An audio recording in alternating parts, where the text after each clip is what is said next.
Hey everyone, so I just found out this paper, Formalizing Trust in Artificial Intelligence, Prerequisites, Causes and Goals of Human Trust in AI by Alon, Jacovi, Marasović, Tim Miller and Yoav Goldberg.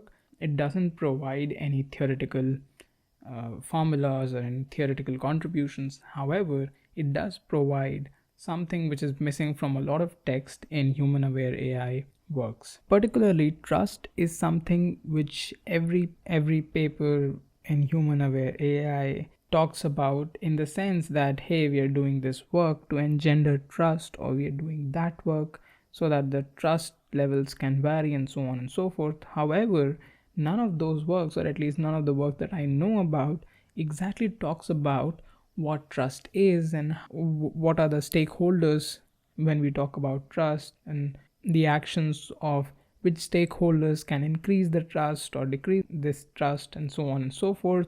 And even the very definition of trust is not very clear, at least to me, in this field of AI. So just to begin, I'll straight out say what the definition this paper gives. So trust is basically between two parties. If the two parties are A and B, and if A believes that B will act in A's best interest and accepts vulnerability to B's action, then A trusts B. So the key point here is vulnerability. That is, A not only believes in B's capability of doing something, but also has some risk at stake. So A is risking something and believing that B will achieve that, even though there are risks involved. So one of the very important things that they talk about in this paper is that there is no trust when there is no vulnerability, when there is no risk. So without risk, you can neither evaluate trust nor even talk about it. So first and foremost, they talk about what is contractual trust, which is something they say should be the basis of when we talk about trust between humans and AI. Secondly, they talk about what kind of trust should exist between humans and AI, and what kind of trust should not exist, or at least, the AI or the humans, anyone in the loop, should try to reduce that particular kind of trust. Finally, they talk about the mechanisms by which an AI model gains the trust of a person, which is basically intrinsic trust and extrinsic trust, and we'll discuss all of that. So again, I cannot stress this point enough, which is what I have in mind exactly, and I agree on this point with the authors completely, that the existence of trust can only be verified or even talked about by proving that two conditions hold. That is, that B is doing something in the best interest, and there is a risk, and finally that risk is actually possible. So it's just not in thin air. It can actually happen if B was supposed to act in an adversarial manner. The other point that's very interesting in this paper is not only it talks about how to engender trust, but also how to engender distrust. So the simple idea is, not only I want a human to trust an AI when I know the AI is doing the right things, but also at the same point I want the human to not trust the AI, or rather distrust the AI, when the human knows that the AI is going to do something wrong. If you're doing something wrong, I should trust that you're not going to be able to do it, which is the other name for distrust. The other interesting point is, what is this goal of trust? Why do we even want to have it? The reason the authors say is because we as humans want to anticipate the AI's goal. However, at the same point, although this is the goal of trust, this is not necessarily a symptom of trust. So even if I can estimate what you're going to do next, it doesn't mean that I trust you. I can just predict what you're going to do, but the trust factor might not even exist. But on the other hand, if trust exists, I can say that more or less I can say what you're going to do. So first, what is this notion of contractual trust? As the name suggests, what we want to have is a contract between the two parties. The paper tries to portray this point that trust cannot exist without a contract, or rather a general trust doesn't make a lot of sense. For example, let's say I'm trying to build a computer and I say written and I give it to you while selling you the computer, that this computer is going to work at least 60% of the times you try to run it. Now it's very important because this is the contract we are agreeing upon, and since you're buying it from me, you trust me that this computer will work more than 60% of the times you are going to try and run it. Now the key word here is this contract. Let's say if there is some other person and they were just looking at this computer and it's working 60% of the times, and they might say, well, they don't really find that computer trustworthy. The reason is that they don't find this value 60% to be enough. But that's their prerogative. However, you on the other hand, while purchasing, were made clear that it's going to work at least 60% of the times. So you agreed to that vulnerability. So the rest remaining 40%, you agree that there is a possibility that 40% of the times the computer will not work. But on the other hand, you were fine, and you let go of that fact and you were fine that it would work 60% of the times. So this is why contract is very important between the two parties. And the definition of contract, as this paper says, should be made explicit. Now some of the useful contracts would look something like, well, the data set should be fair, the analysis should be fair, there should be transparency in what the AI is doing, there should be reproducibility checklists, and things like that make up useful contracts, which are defined in the European requirements for trustworthy AI shown in this table. It's interesting if somebody wants to refer to some interesting papers given here. The next thing which the authors discuss about is a differentiation between trustworthy AI and trust over some AI. So I'll talk about what is trustworthy AI first. So the authors say that, well, forget about trust. There should be something intrinsic to the agent itself or the model itself which makes it able to gain somebody's trust. For example, let's say I have a computer which works 100% of the times.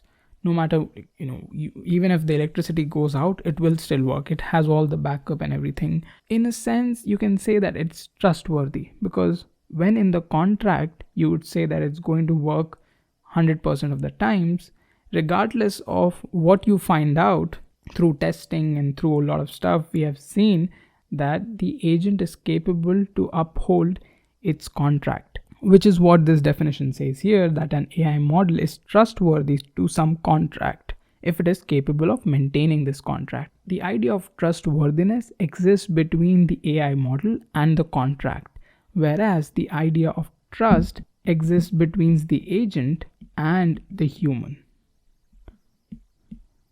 So trustworthy is between agent and contract, whereas trust is between agent and human. So how exactly does a human gains some agent's trust? So even though let's assume the agent can be trustworthy or cannot be trustworthy, but regardless of that, how do you decide that you want to trust an agent? So the paper describes two ways of doing it. First is this intrinsic trust, and the second is the extrinsic trust. Let's say you are the agent and you are trying to cook a meal, let's say noodles. You're trying to cook noodles, and now I'm looking at you and you're doing your own thing, right? I'm just looking at you, you're minding your own business and you're making the noodles. However, you're making in such a way that you're making it clear about the steps you are doing. For example, you are a host on a cookery show and you're trying to teach people. So even though you're just making noodles, you're just doing it in a way that is interpretable to a lot of people. So that's one way of doing something. Let's take another scenario. Let's say there is some doctor who is performing some brain surgery. Even though they're trying to teach something, and you as a lame person who just knows about how do you cook something, you won't get, even if they're trying to be interpretable, or even if they're trying as hard as they can to explain it to you, you won't get it because you don't have that knowledge. So this is what they talk about in intrinsic trust. That is, intrinsic trust builds when the agent is doing something in a way that you believe is the correct way. The other thing that is important is that not only you find that it's the correct thing to do, but also you can comprehend that thing. So in the case of noodles, not only I know that whatever you're doing is correct, but also I can sort of see why that is correct. Why putting noodles in a pan makes sense.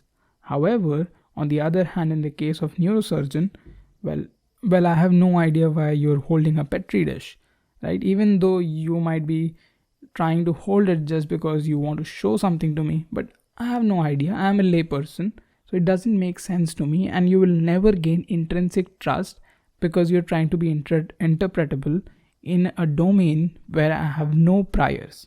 So this is what they say here, that if the user has no prior on what behavior should look like, then you will never gain intrinsic trust towards that AI agent. The other way around is extrinsic trust. So now here, rather than the AI trying to be interpretable, AI is doing its own job. However, you have certain ways to measure its performance. Let's say you can call an expert to evaluate the performance, or you can analyze some post-deployment data or some test sets, and you can see as in, hey, the accuracy of this model is above 90%, and it's continuously the way it is for different forms of testing that I've done. And so I have an extrinsic trust, that is, by virtue of me evaluating the AI via different measures, and I believe those measures are correct, then I will build some extrinsic trust. Now let's discuss this idea of warranted and unwarranted trust. So let's say there is an agent which is trustworthy. That is, it is capable of holding its contract no matter whether you trust it or not. So if it has said that it is going to work for more than 60% of the times, then the AI is sure that it can do it. Now that's trustworthiness. And let's say you trust it because it is trustworthy. You can trust it for a lot of reasons, because it looks beautiful, or because it is manufactured by somebody very popular or something like that, but not its actual performance. So if you trust it for the right reasons, that is known as warranted trust.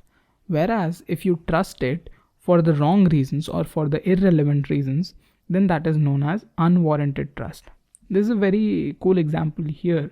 There was a study where it was seen that a doctor's trust or confidence in a tool increased even though the tool wasn't changed, but rather it was made more beautiful by having a better interface or better maybe buttons or something like that, which has no impact whatsoever on the actual performance. But just because it was made beautiful, the doctors thought the tool with the better interface would work better, even though they were like exact same performance. So this shows that the doctors were trusting on the tool not by virtue of its actual intrinsic performance or trustworthiness, but rather by external factors which had nothing to do with whatever the task was. So this part of trust is known as unwarranted trust. Now it is not to say that you can either have warranted or you can have unwarranted trust. In my view, you can have both kinds.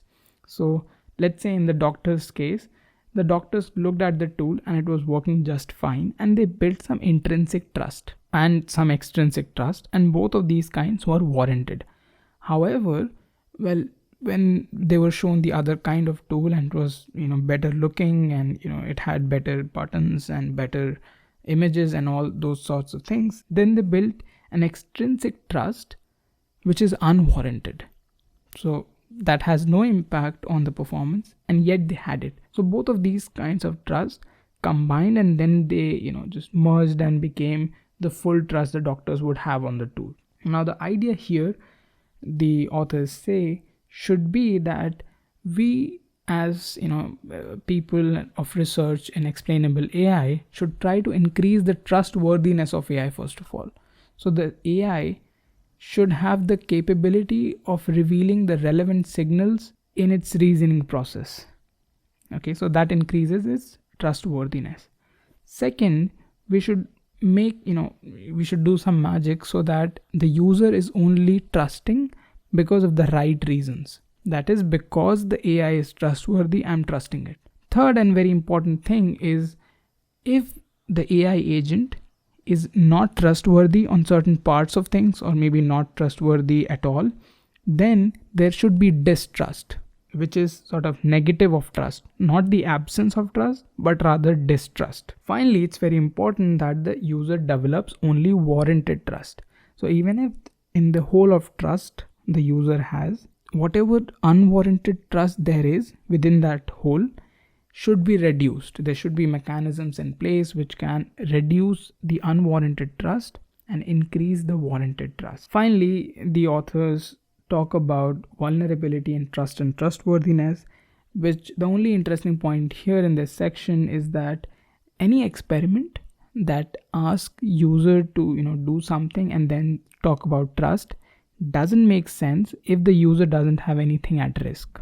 So this is the first point that I made in this video, that unless there is any risk involved with the human in the loop, the talk over trust and trustworthiness doesn't actually make any sense. Okay, so this was my spiel on formalizing trust in AI, prerequisites, causes and goals of human AI trust. Hope you guys liked it. If you want to get more reviews for other papers like this or some other paper, then hit the subscribe button, and I'll see you guys in the next video.